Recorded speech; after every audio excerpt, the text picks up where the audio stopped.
Audio Jungle.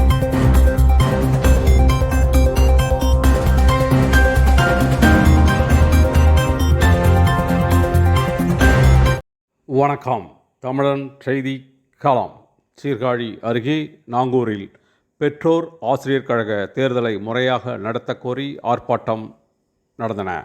Mayiladuthurai மாவட்டம் சீர்காழி அருகே நாங்கூரில் அரசினர் மேல்நிலைப்பள்ளி செயல்பட்டு வருகிறது.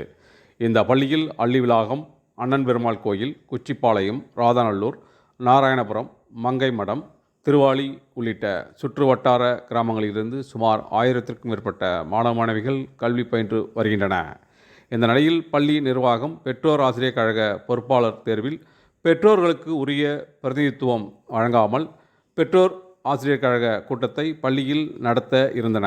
ஆனால் இன்று கனமழை காரணமாக மாவட்ட கலெக்டர் உத்தரவின் பேரில் பள்ளிகளுக்கு விடுமுறை அளிக்கப்பட்டன. இதனால் பெற்றோர் ஆசிரியர் கழக கூட்டம் ரத்து செய்யப்பட்டது. இதனிடையே நாங்கூர் கிராம பொதுநல சங்கம் சார்பில் பெற்றோர் ஆசிரியர் கழக பொறுப்பாளர்கள் தேர்தலை உரிய அரசு விதிமுறைக்கு உட்பட்டு வெளிப்படைத்தன்மையுடன் நடத்திட வலியுறுத்தி பள்ளி முன்பு பொது நல சங்க தலைவர் VRA அன்பு தலைமையில் ஆர்ப்பாட்டம் நடைபெற்றது. இந்த ஆர்ப்பாட்டத்தில் முன்னாள் ஊராட்சி தலைவர் செல்வராஜ், மூவேந்தர் முன்னேற்றக் கழக பொறுப்பாளர் ராஜ், கண்ணன் உள்ளிட்ட பலர் கலந்து கொண்டனர்.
திருநாங்கூர் ஊராட்சியில் அரசு மேல்நிலைப் பள்ளியில் கடந்த 3 மாதமாக பெற்றோர் கழக தலைவரை தேர்ந்தெடுக்க என்று பல்வேறு மனுக்களும் கொடுத்துள்ளோம். அதன் அடிப்படையில் இப்பொழுது 81 திருநாங்கூர் ஊராட்சியில் அரசியல் ரீதியாக நாங்கூர் அரசு மேல்நிலைப் பள்ளியில் பெற்றோர் கழகத்தை தேர்வு செய்வதற்கான சில சமூக விரோதிகள் முன்னெடுக்கும் நடவடிக்கையை வன்மையாக கண்டிக்கின்றோம்.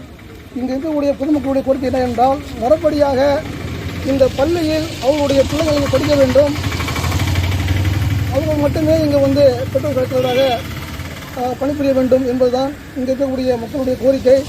அது மட்டும் இல்லாமல் கடந்த 5 மாத காலகட்டமாக மாவட்ட ஆட்சியர் நேரில் சென்று மனு கொடுத்துள்ளேன், முதலமைச்சருக்கும் மனு கொடுத்துள்ளேன். இந்த 81 திருநாங்கூர் ஊராட்சியில் இருக்கக்கூடிய தலைமை ஆசிரியர் நேரில் சென்று சில சட்ட சிக்கல்கள் என்று சொல்லி தெளிவாக விளக்கங்கள் கொடுத்து மனு அளித்துள்ளேன். இதுவரை இங்கு நடக்கக்கூடிய தவறுகளை யாரும் தட்டி வைக்கவில்லை. அதன் காரணமாக 4 ஊராட்சியில் படிக்கக்கூடிய பெற்றோர்கள் எல்லாம் ஒன்றிணைந்து தான் இந்த போராட்டம் முன்னெடுத்து வருகிறது.